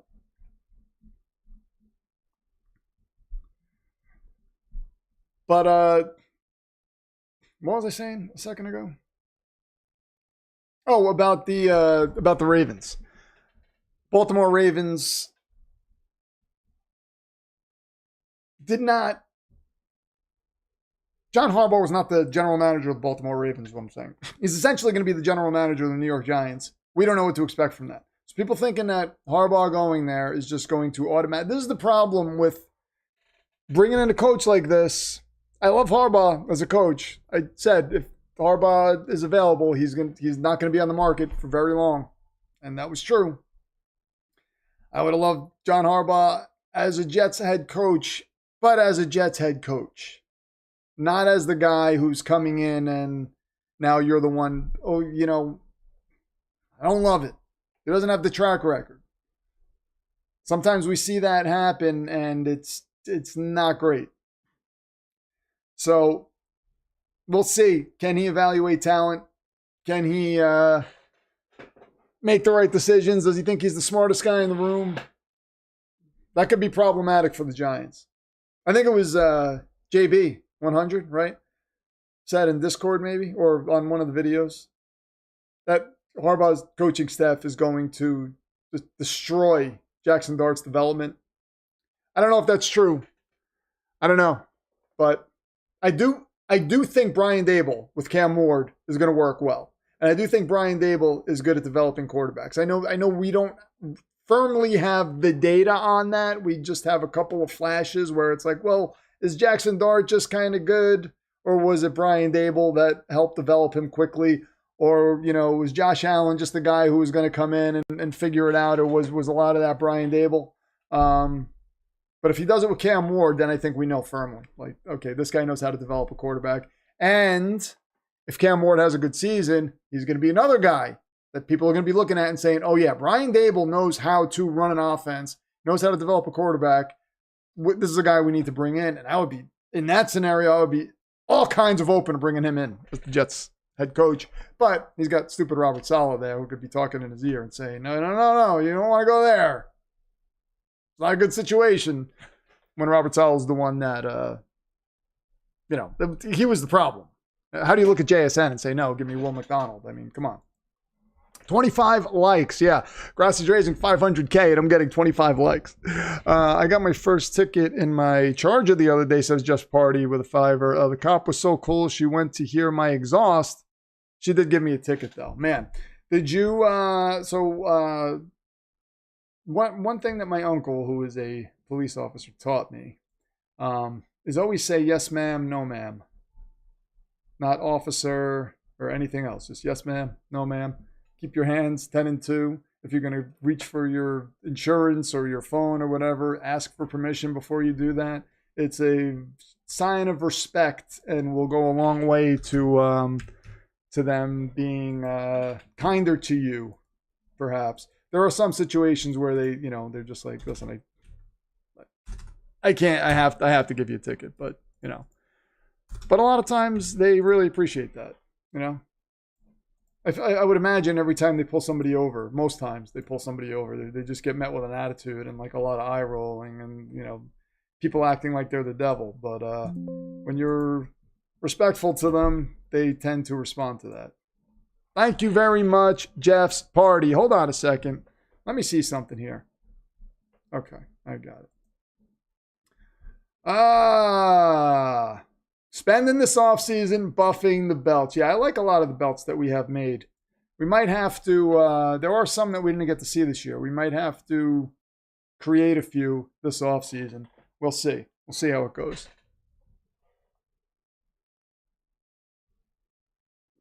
But I want to get some mock drafts in before draft day. We got a lot of time. I think we got about, 8 weeks? Almost 9 weeks before the draft. So it helps until they find the bodies, the soldier. Well, I would assume if you had bodies hidden and they found them, they would probably not be so kind to you at that point. To be fair, I was going 14 miles an hour over the speed limit. It was very respectful interaction, though. I Jeff's Party. It was the knowing you the way I know you. I would not doubt that at all. Would absolutely not doubt that at all. She only wrote you for 5 over. Nice. 14 miles an hour. That's not too bad, but still depends. Like if it was a residential area, whatnot. They're typically a little stricter in those situations. You know what I mean? But I cannot wait for the draft, ladies and gentlemen. So Sleeper on X, earlier today they put up a graphic of Malik Willis, and weeks 13, 14, 15, nothing because he didn't play. Then you have week 16, Chicago, went 9 of 11, 121 yards and a tutty. Week 17, hosting Baltimore, 18 of 21, 288 yards and a touchdown. And they said, I don't think I've ever seen 2 games universally change everyone's outlook on a player like this before. Malik Willis is going to be so intriguing this offseason, seeing where he goes and going into the season, seeing what he does. I mean, I don't know. Soldier mentioned him maybe going to Arizona, and I was like, I don't know if he'll go to Arizona. I know the LaFleur thing or whatever, but that might actually not be too far from a possibility. I mean, I heard they were looking at Tyson Bagent, by the way, Chicago. They are talking to, or there was, I don't know if they actually talked to the Chicago Bears, but they have interest in Tyson Bagent. Bagent, I think it's Bagent. And his numbers in college were really good. And Ben Johnson speaks highly of him. So that's going to be like, you want him, you're going to have to pay up a little bit. It's going to be, second round territory. Would Arizona be willing to do that? If they think he's a guy who could, and remember, Mike LaFleur has a very quarterback friendly system. Mike White was like Kurt Warner in that system. So that would be interesting. Dynasty owners, if he's on your bench, it's not your bench, I'm sorry. If he's on your waiver wire right now, just stash him. Right now, stash him. And thank me later. We'll see. But that could be very interesting. That could be, if he's with Mike LaFleur, I'm just like, oh. And now there's talk that the great Mac Jones, he's another guy, by the way, who Mac Jones is the comp to Ty Simpson, apparently. That like Ty Simpson is a poor man's Mac Jones who could move a little better. But anyway, Mac Jones might actually be available if the price is right, which is essentially what I think we all knew. I don't think San Francisco would part with him unless somebody came with a hefty offer. Well, they're not going to. They already said they wouldn't part with him, but I think they would part with him if somebody came with a hefty offer. Like something that, all right, we can't refuse that. Sure, take him. Watch us take Tua or something ridiculous. You know what? I don't think we're going the Tua route. I don't think we're going the Kyler route simply because Frank Reich is there. Frank Reich has an aversion to little people. When I say little people, anybody under 6 foot. I know Tua is listed at 6'1", but I mean, that means 5'11", right? In NFL language. Yeah, Mac Jones's price is going to be astronomical. A second plus, I would say. Right? Second plus. You'd be talking like the Cardinals. That's an early second, so that could be very appealing to the Niners. But again, this draft, there's a fall off. Like after around pick 60, there's a fall off. So, that Cardinals pick, I think that's in the 50s in the second round, right? Or 40s. No, wait. Yeah, it would be like early 40s, just off the top of my head. If they have a second rounder, I think they have the second rounder, their own second rounder. Everything's for sale for the right price. Yeah. Well, I mean, not everything. People aren't going to trade Patrick Mahomes or Joe Burrow. Well, they might trade Joe Burrow. You never know. What about Will Levis to the Jets? I've talked about Will Levis. I think Will Levis right now. Let me tell you, with Frank Reich, I would be like, that's interesting. That's interesting. The thing that I don't want is for the Jets to be in a situation where they're actually winning games and they actually look good. And it's like, but we know we're not that good. You know what I mean? Like the Jets doing something similar to the Patriots where they're just like winning games. Oh, the Patriots had an easy schedule, but like our record is way, like we are just, our record is beyond anything that it should be. And then we're kind of like, I'm fine coming out of the season with a top 5 pick. Because then I'm like, all right, we're getting the quarterback. We're getting one of these quarterbacks. There's a bunch of quarterbacks there. We have 3 first rounders. We're getting one of these quarterbacks. That's what I want. But if we have a guy like Will Levis, see, Will Levis, I think, would work with like Minnesota or someplace like that. One of these teams that, Will Levis in Arizona, I think would work. I think that would be great for Arizona. People could laugh at me. I think it would. I think Will Levis just needs the right situation. I don't know that the Jets are the right situation, but with Frank Reich and Ben Musgrave, it perhaps could be. Because those guys could develop quarterbacks. But I don't know, man.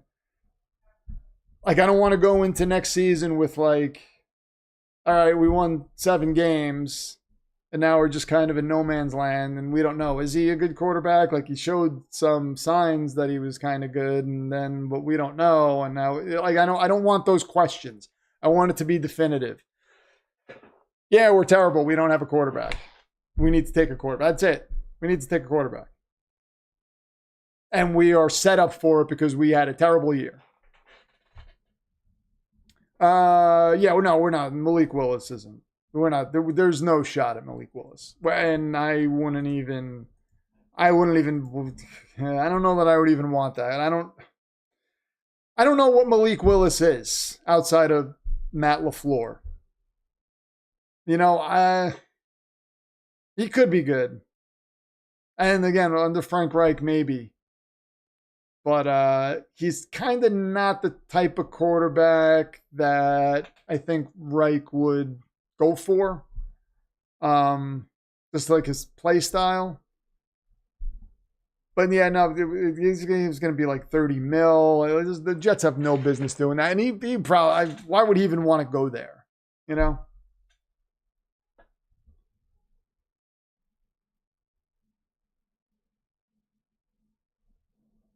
Emily says, just so everybody knows, April is National Autism Acceptance and Awareness Month. I'm autistic. My husband is, and suspect our son might be, but has delays. Support all minds and acceptance. Well said, Emily. Well said. Matt West says, don't worry, we still have a 3-game ceiling at this point. Right now, yeah, I think that's what it is. I'm not too worried about it. I don't think they're going to do anything crazy where we're like, oh, we have this guy now and he's going to lead to us winning games. I think they're looking at this year like we don't need to spend a lot of money. There's no realistic way we are going to be in play for anything. So, let's get a couple of young players in here. Let's just hit the draft. Fill holes in free agency, or if there's a young guy out there that we like, that looks like he's got talent that we can get at a fair price, we'll do that. And I think they're just going to really push it all into next year and then say, this is where we make our move. We got the quarterback now. Again, Kirk Cousins could be a possibility for us. I would personally prefer Geno Smith, just because, like, if we're going to burn it down, just burn it all down. Just come on.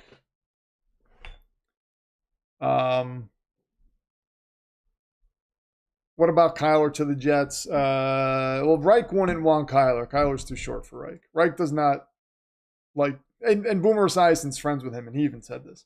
Reich does not play with quarterbacks under 6 foot. So that was like the downfall of him in Carolina when they kind of forced his hand to draft Bryce Young, and he wanted C.J. Stroud. So there's that. Once we brought in Frank Reich, I was like, get rid of this Kyler talk. It's not happening. I would be shocked if somehow that happened. But the Kyler to the Jets makes no sense. Kyler's another guy who he's got talent. He can actually play. He can move. He knows the position. Not like Zach Wilson, but he also has that Zach Wilson where he's easily distracted. Not by the same things. He's distracted more by video games or whatever. But Kyler, the difference is Kyler can actually play. Eric Dane has passed away. No. Oh my God. I had to tell PFA about that. No. Man. Wow. I'm sorry. No, not McDreamy. I said McDreamy. It's McSteamy.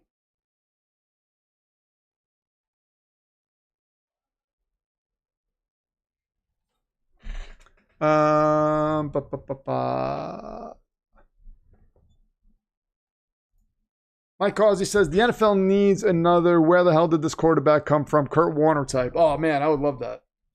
I'm gonna start visiting grocery stores just to see if I can find somebody like that. Be like, hey, could you throw these oranges to me? I'm gonna run like 50 yards that way. See if you can hit me. That would be awesome. Thank you, Mike Causey. Where are you? There we go. Okay. Man, Eric Dane, that's sad. That is sad.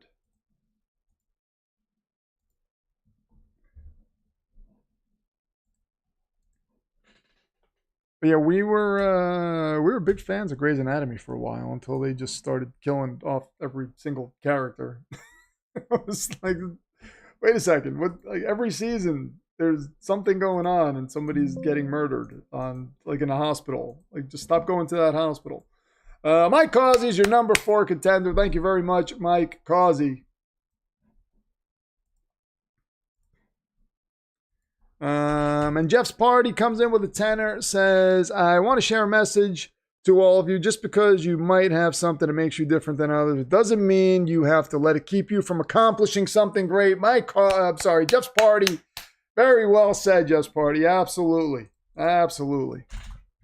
I mean, this community is incredible. You guys make me want to cry sometimes, like happy tears. Cannot believe I was so lucky to have this community fall into my lap. That's basically what happened.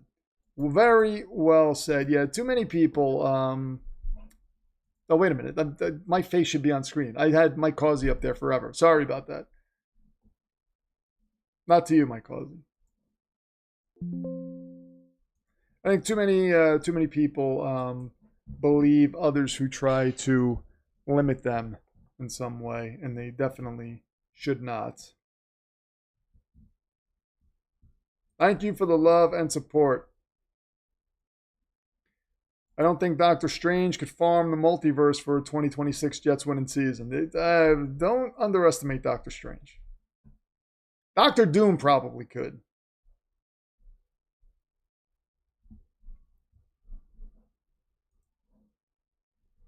All right. So, would the Jets? So Jake Asman's asking, would you rather the Jets bring back John Simpson or AVT? Man, I love AVT. But man, the injuries. It would have to be like an incentive-heavy signing. You know what I mean? That's the only thing with him. That man. Logical Jets quarterback room by Chad Forbes. Cut Justin Fields. Offer Sam Howell and Gardner Minshew identical contracts. This is interesting. $1 to $4 million fully guaranteed with incentives. Have a legitimate quarterback competition in camp. Also consider quarterbacks in the draft on day 3. Take a flyer on Baylor's Sawyer Robertson. I don't mind that. I would still rather the Geno Smith route because to me that's good.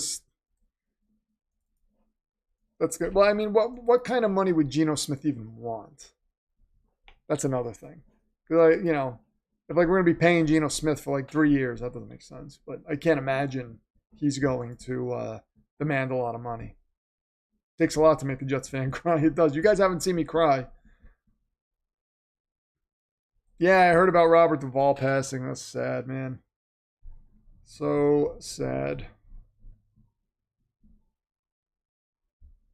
Would Richardson get traded? He could. I don't know who traded for what.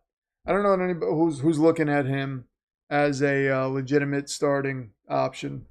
If somebody feels like they could fix him, then obviously. But he seems like one of those guys to me that is just who he is, and I don't I don't know what he's going to be beyond that.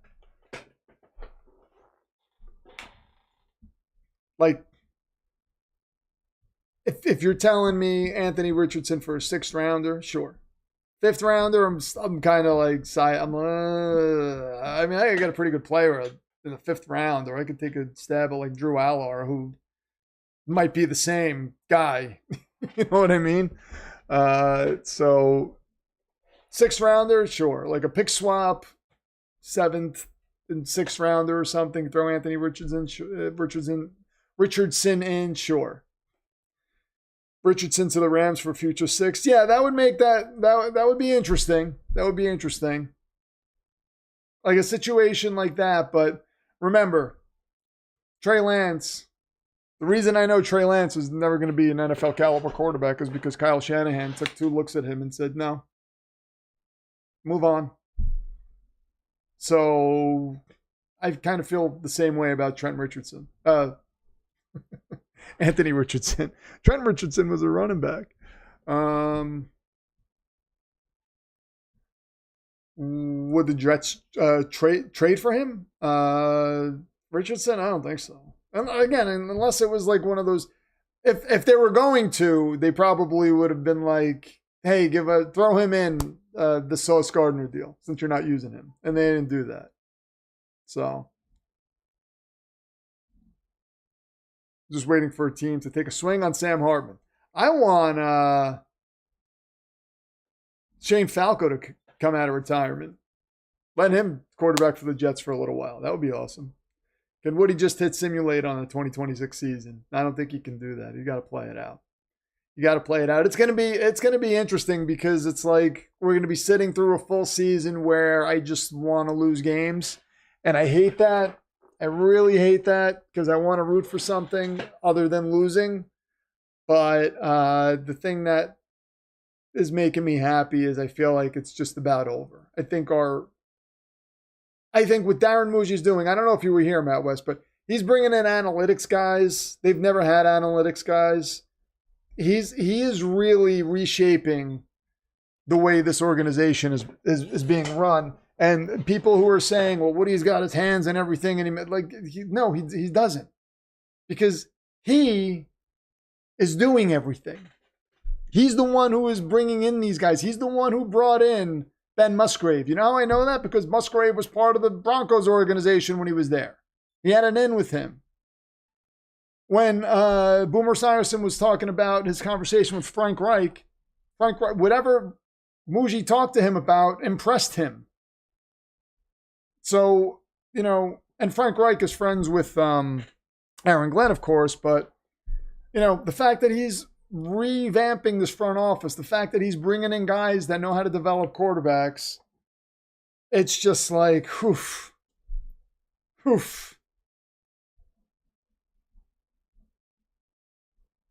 Call PFD Takeda Luna. What? Why am I Takeda Luna? Wait a minute. I wonder where Takeda Luna's been. I haven't seen him in a bit. The Richardson Mitchell connection would be lethal. Yeah, I mean, so when I'm hearing all these people who don't know the ins and outs of what's going on with the Jets just jabber away with their little nonsense, I just smile and I'm like, okay, you don't know what's happening. You don't know what's going on. They're fixing their front office, man. They're fixing it. This is not going to be the same old Jets going forward. We're gonna go through this dark period, and then it's just gonna take off, and this organization is gonna be legitimate from here on out. And remember, I'm gonna reiterate this. Woody never had back-to-back losing seasons until Chris Johnson took over. Chris Johnson took over, everything just fell apart. Woody, that never happened under Woody. Rex Ryan, who under Woody was our winningest coach, got us closer to the promised land than anybody. He doesn't hate. Well, he wanted to come back. He wanted to come back and take over for Saleh. He was like, get Saleh out of there. Let me take over this team. I'll get us some wins. So, the best coach we've had under this owner wanting to come. I mean, I don't know. I think Woody gets a bad rap. Again, you can look at the whole, he threw Justin Fields under the bus sort of thing, but that bothers me too. When people mention that, because he was asked the question and he answered it. And it was an obvious answer. Our quarterback's not good. What do you, honestly, I don't know that was rude. I don't know. I think it was an honest answer. And it was a truthful answer. So it's kind of like when people got on Aaron Rodgers, when people get on Aaron Rodgers for saying his receiver ran the wrong route. It's like, oh, you can't throw your receiver under the bus, but it's like, but did he run the wrong route? Because I think the receiver should come out and if he's talking to the media and say, that was my fault, I ran the wrong route. But he doesn't do that, and nobody's like, this guy should come out and take ownership for his mistake. But Aaron Rodgers was like, well, here's what happened. And it's like, oh, this guy is such a dick. Oh, my God. And I don't know. I kind of have a problem with that, because it's like, well, if he's talking about what actually happened and he's not making it up, and then this guy's not taking ownership for it, I mean, what's the problem? I think, take ownership for it. If you did something wrong on the field, come out and take ownership for it. Everybody loves the guy that's like, this is my fault when it wasn't really his fault, and we all know it wasn't his fault, but he's taking ownership for it. And we're like, oh, look at this. That's awesome that he's saying blame me. Cool, great. But that's not what happened. People are too precious this soldier. Game Show Gumbo, what's up? Comes in with a $5 and says, it's an end of an era. The Seahawks are up for sale. Paul Allen saved football in Seattle. What a way to go out on the highest of highs. Yeah, that's crazy that they were winning a Super Bowl and now the team's up for sale. Imagine that. You're shopping for a football team and all of a sudden there is a Super Bowl winning team up for sale. They just won a Super Bowl. Man, that's going to be interesting to see what happens there. I don't think I wonder what's going to happen with Kenneth Walker. Because Kenneth Walker can't catch passes. He can't really pass block. He can run really hard. And that's about it. I mean, you can get somebody who can do that. I mean, maybe not at his level. I don't know. But do you really want to give that guy a second contract? And he's been injured. Do you want to give that guy a second contract? They're not going to franchise tag him. I think they said they weren't going to franchise tag him. Maybe I'm wrong. But I don't know. Like, I don't know that they have a lot of money to spend. So maybe they could give him a second contract. But I mean, the Saints, look at that Kamara situation. Like, the Saints are going to be in a good cap situation after this year. The cap is going to free up. But I mean, man, they gave Kamara a second contract, and all of a sudden, like, their cap went to hell. If Woody is such a great owner, he should publish his report card. The report cards are stupid, though, man. I hate the report card thing, Matt West. Who can't? What are they complaining about? They're complaining about the food and the facility and whatnot. I mean, any of us would walk into the New York Jets facility and would feel like a palace. It's better than any gym we go to. And the players are going. They also gave the Hunts an F in Kansas City, by the way. Are the Hunts bad owners? They were considered bad owners until Patrick Mahomes and Andy Reid showed up, right? But they're getting an F. They got an F. It's stupid. It's stupid. You have these guys that are getting paid millions of dollars, and they're complaining that the sandwiches that are served at the facility are soggy. Then bring your own sandwich. I hate that. It's so ridiculous. Report cards. How about we give you report cards? We're not allowed. Aaron Rodgers is not allowed to come out and say, "Oh, so-and-so ran the wrong route," but we can give report cards to the facilities where, like, I mean, we would not even be allowed to go train in that facility. It's crazy, man. It's crazy. Jets Party comes in with 769, says the devil encounters a Jets fan and donates a soul instead of taking a broken one. Lesson, the devil is less broken than a Jets fan. Perhaps, Jeff's Party. Perhaps.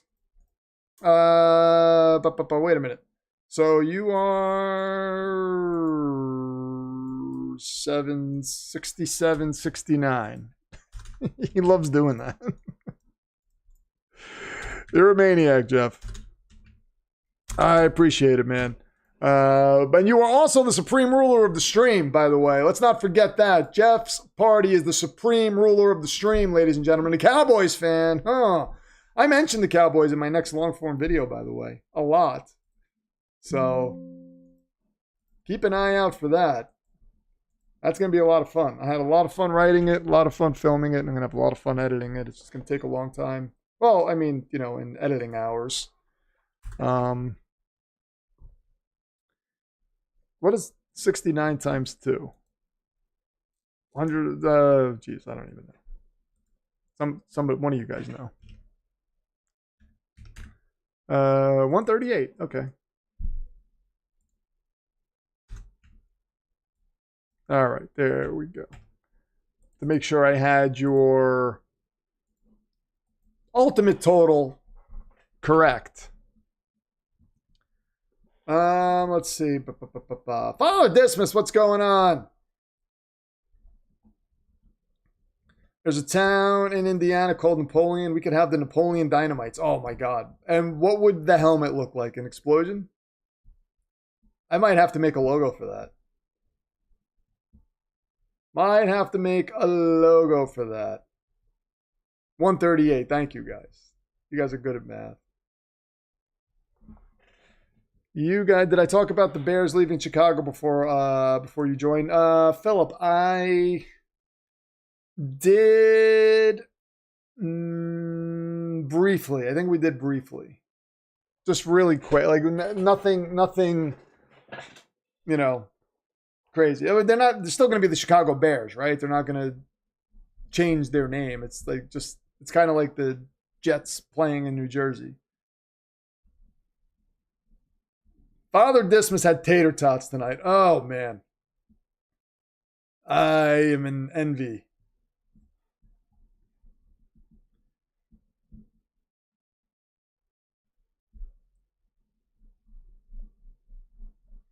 So I was thinking about YouTube keeps asking me to do well, it keeps telling me, hold on a second. Mike Causey comes in with a 20 spot. Hold the phone. Can you settle an argument between me and a friend? He claims Daredevil. All right, this is going to be good. He claims Daredevil would be a great NFL quarterback. I argue playing in Seattle or Kansas City, he would be useless as the intensity of the crowd noise would drown out his echolocation. Oh, man, Mike Causey. I don't want to go against you, but I don't think it would be loud enough to drown to affect him on that level. Because this is football, right? So it's a football game. Guys are fast. He's going to be the most athletic guy in the field, number one. And it's not a matter of him. I mean, this is a guy who fights ninjas in situations where there's a lot going on.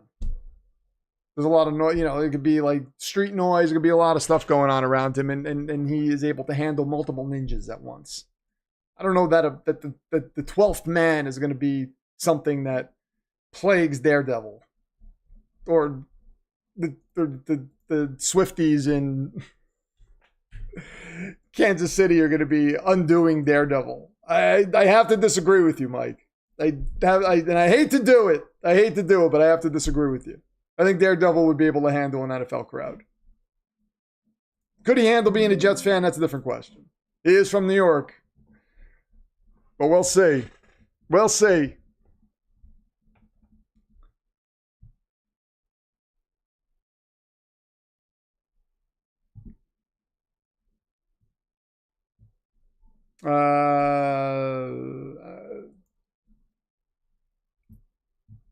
Crowd noise is an actual pressure on your ear in a big game. Yeah, but it's not just hearing. Like Daredevil has sonar. You know what I mean? So it's not just like the ear pressure isn't going to affect him. He's got sonar. Like he can basically see without seeing. Better than we can see. Like if I throw a dagger at you, you're not going to be able to catch it. Daredevil will be able to catch it. That's not because of sound solely. You know what I mean? So his hearing, he's not going to have to rely on his hearing specifically. I'm gonna ask ChatGPT this. Let's see what ChatGPT says. I'm gonna ask. Unlock your iPhone first. Oh, shut up, Siri. I say serious, and then Siri starts talking to me and scares the hell out of me. Let's see. Can you settle an argument for me? A person claims Daredevil would be a great NFL quarterback. I argue playing in Seattle or Kansas City, he would be useless as the intensity of the crowd noise would drown out his echolocation. What do you think about that? Or do you think Daredevil is too powerful in that regard to be hindered during a football game by something like crowd noise?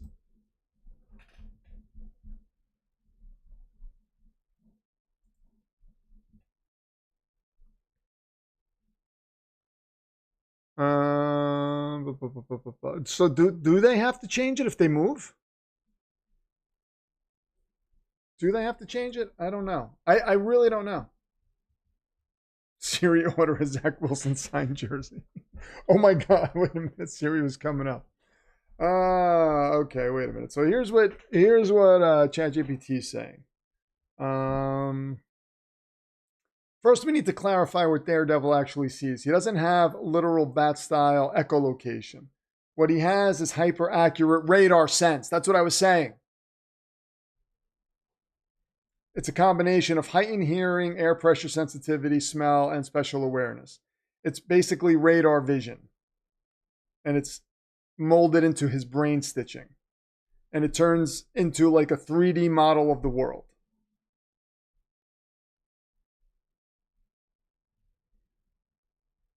In canon, Daredevil functions in gunfights, explosions, subway tunnels, construction zones, and literal riot scenes. He has demonstrated the ability to filter signal from noise. Think of it like an audio engineer with God-tier noise-canceling software built into his brain. His power isn't just hearing, it's more like selective processing. So would crowd noise affect him? Perhaps temporarily. Massive sudden sound spikes have been shown to disorient him. Sonic attacks definitely mess him up, but they would most likely be useless. The crowd noise is what it's talking about, because he doesn't rely on sound alone. He can feel the displacement of the air when the ball moves. He can detect heartbeats. He can sense the micro movements of defenders shifting their weight.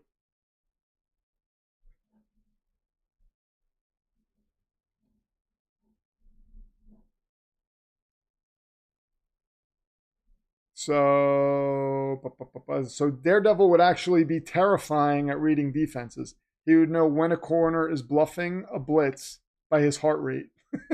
He'd feel when the safety leans half an inch toward the line. Pre-snap reads would be surgical.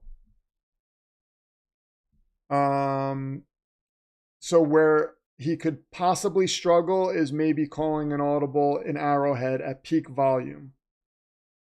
But it's hard for normal humans to create noise that would overwhelm his sensory filter. So it might cause some cognitive strain, but it wouldn't be anything that debilitates him. So there's your answer. Daredevil would not be Daredevil would be the best quarterback in the league, regardless of of who he was playing and where he was playing. He's also a lawyer. He would just file noise ordinance lawsuits. Yeah, he would have the league, limit the size of crowds. So there we go. Daredevil would be an elite NFL quarterback.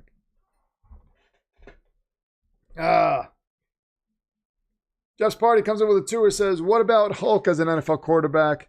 Could throw a mile. Well, depends on what Hulk we're getting. If we're getting Professor Hulk, he would be a much better option than Savage Hulk. Savage Hulk, I mean, he would just destroy everything. Professor Hulk would, that's basically Banner, and he's intelligent. He'd be able to read defenses. Jeff's Party puts in a tour so it could be 6'9", 6'9". You're a maniac, dude.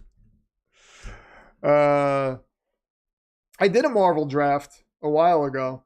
I had the Hulk go into the Chargers as a left tackle. And that would have helped them this year because their offensive line was atrocious because of injury. And the Hulk's not getting injured.